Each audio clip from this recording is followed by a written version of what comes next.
Hey, it's Bianca here. And you know what day is today? It's Relationship Insights Day. As always, I'm so excited to bring you the strategies that are especially prepared for my brave hearts. And the topic today is how to stop fighting. Are you someone who is always fighting with the people you love? I've been that someone. I kept enrolled in conflicts and couldn't get myself out of fighting mode even when I knew it was happening. At one point, there was always drama in my life, blow ups, challenges, and then there was a fight to repair the fight and then fight again. It was exhausting. When you encounter yourself in these vicious conflict cycles, your productivity at work diminishes, your energy at home is gone, your capacity to deal with normal things in life just disappears. Have you ever felt like that? So let me share with you 4 insights of what you can do in your relationships to end that drama or to be better in adapting and being able to deal with all that fighting.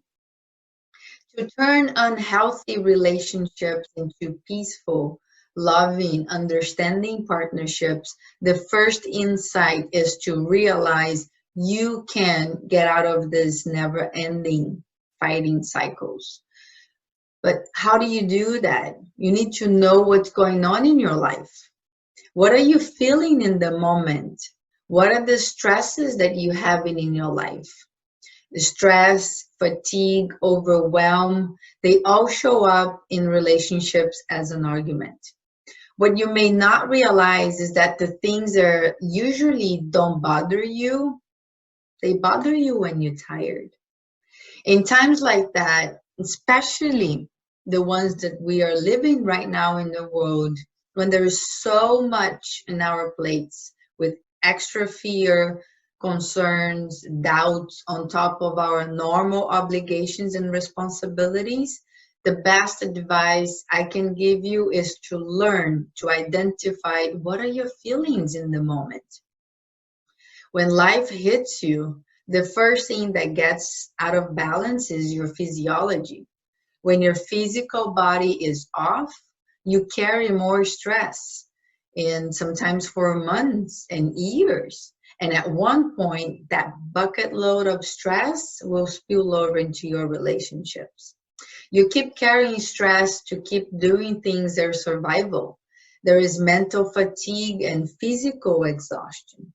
If you are going 100 miles an hour all the time, don't be surprised that you're going to get more fights in your relationships. But you can't blame and you shouldn't blame the other people for it. You and only you have control of your emotional states. Great, Bianca. How do I do that? Well, ask yourself these questions. What am I doing to stress myself out consistently? What am I doing to cause mental fatigue? What am I doing not to take care of my body? Because the more you have control of your states, the easier will be to communicate them in a healthy way. And the more likely you will deal with conflicts in a stronger way.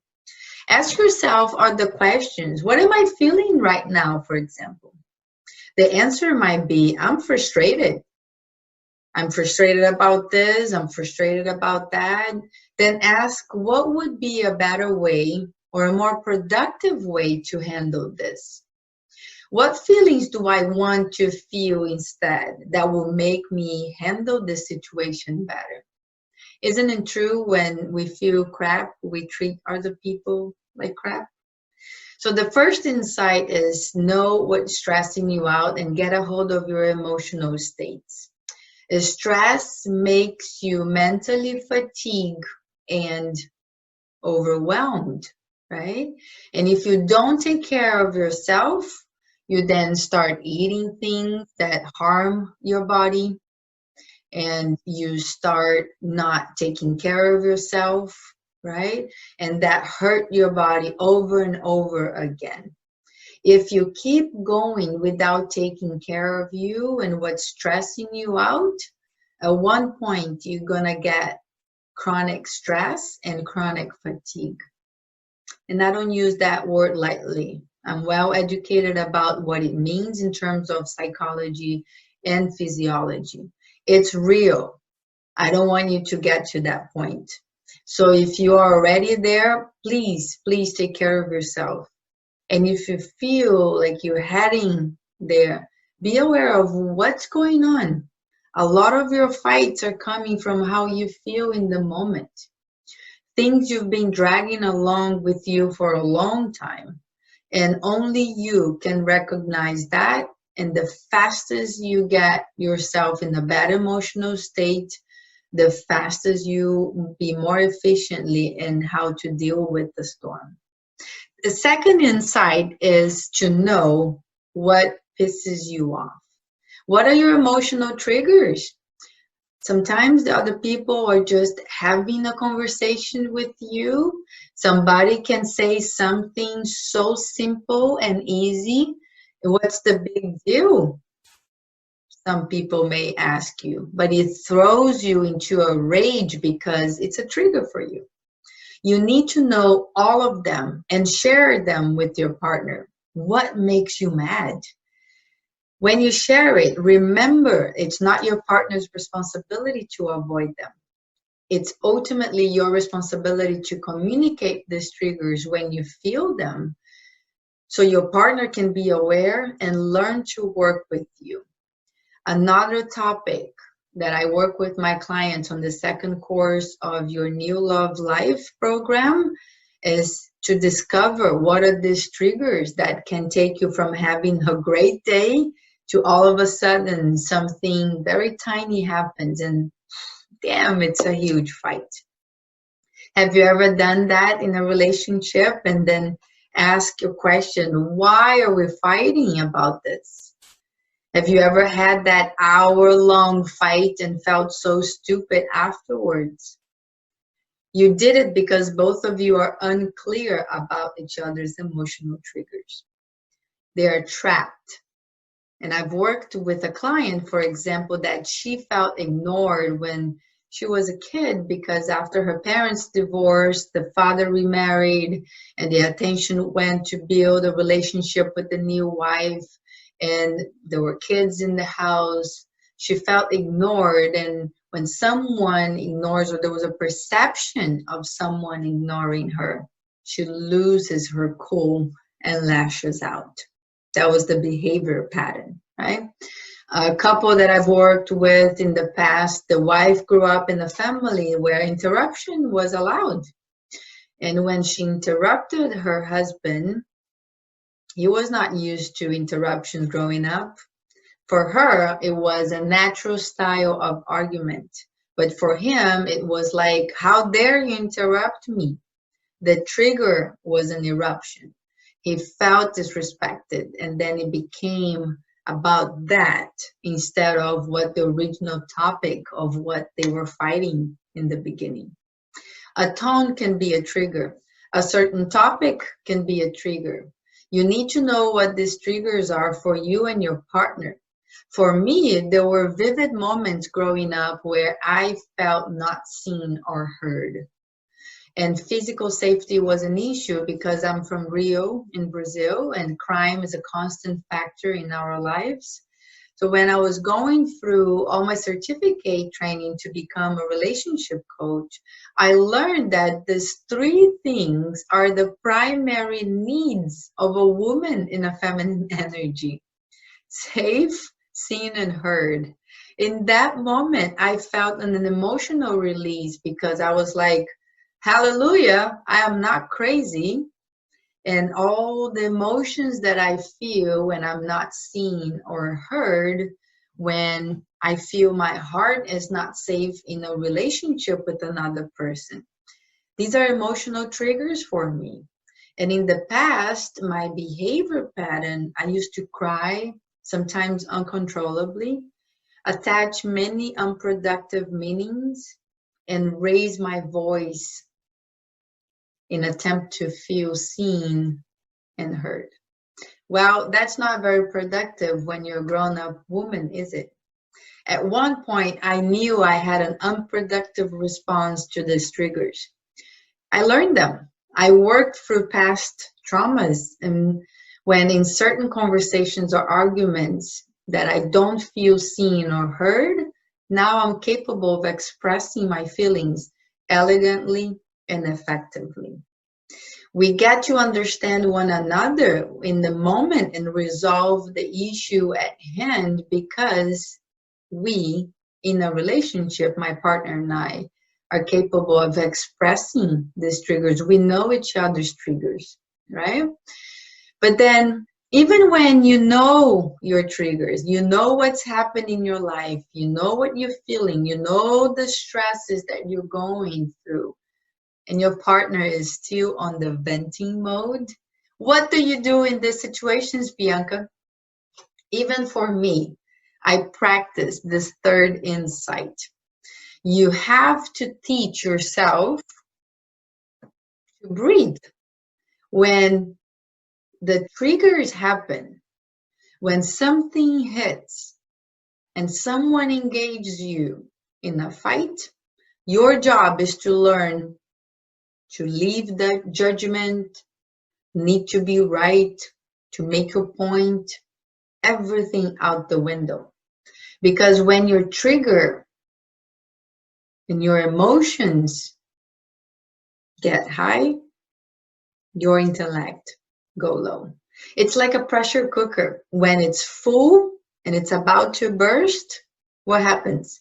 You lift the cap and you leave the air to go off, right? It's the same with us. Those emotions, those triggers, we've got to breathe and then calm ourselves down and let the other person vent. We need to be present and engaged and open and don't feel like we need to win the argument with someone, especially when we're superheated. So focus on your breath and calm yourself down while you breathe in through the nose. Don't argue, don't fight, just breathe. Hold your tongue until you're ready to speak. Have you noticed that most often arguments really escalate when people are trying to win many arguments at once? Let someone make all the arguments. Be present, right? Let them say everything they have to say. You listen, you acknowledge, you validate. Even when you don't agree with what they're saying, you may acknowledge because it's important for them. You can say, I heard what you said. It sounds like these things are important to you. Meet where they're at before you try to make your case. I heard you said these things. Is that correct? Go point by point and work on obtaining a win-win situation for each point. If the other person does not feel validated or heard, the fight keeps escalating. I'm a woman, trust me on this one, especially for us. The need to be seen and heard and understood. You don't have to agree, but those needs are very important for us, right? Do you know someone that keeps just bringing up stuff instead of resolving one thing at a time? Gosh, I've been there, trust me. And you were like, I don't even know where it came from. Things just kept piling up, right? The truth is that the person didn't feel validated, even if they won the argument. This is not going to make you win more fights. These insights it's not for you to win more arguments. It's not the point of this share. It means that you're going to be more mature, right, throughout the process. So what you need to do is to get you centered and start listening more. These things almost never go wrong in any arguments because I can't control the other person. You can control the other person. Your job is to manage your emotional states in conflict situations. There's going to be conflict in your life. There's going to be more fights, and your job, the same way it's my job, is to manage all our emotions through that whole thing. We're responsible for the energy that we project in the world, right? And this last strategy, I've always known intellectually, but I admit it's the hardest to implement. And I have been tested in my relationship recently, right? Because conflicts are the hardest thing. Love is at stake. The ultimate fears every human being have, that is not to be enough. And because of that first fear of not being enough, we won't be loved. If there is a perception, even at a subconscious level, in an argument, the love is being taken away and you're not being loved, or you don't feel enough by your partner or for your partner, in these situations, I challenge you to be the generous person. Lord knows it's hard. That means breathing and holding and letting the other person express their frustrations, their concern, their stress first. Being generous gives the benefit of the doubt. It makes you curious. It invites others to tell me more about this. I want to think that maybe this is important for them. There is something to learn from what they're sharing. It means that you don't have to feel like you need to win the fight. Intellectually, I've always known I don't need to be right. I don't want to be right. I want to be in a relationship. And many times I felt not capable of holding myself to that standard. All the reasons I've shared with you below, or above, I should say. Until I met my partner and I noticed that he holds himself to that standard. And I knew I was dealing with a real man who has done the work the same way I've done, but in conflicts, he always does a great job in being the generous one, whether it's with me or with another person. And that's when a whole new level of effective communication, it was introduced to me. I knew that intellectually it was possible. I've never experienced that in a relationship. Then I started applying this concept of being curious, that there is a reason why the other person has another point of view.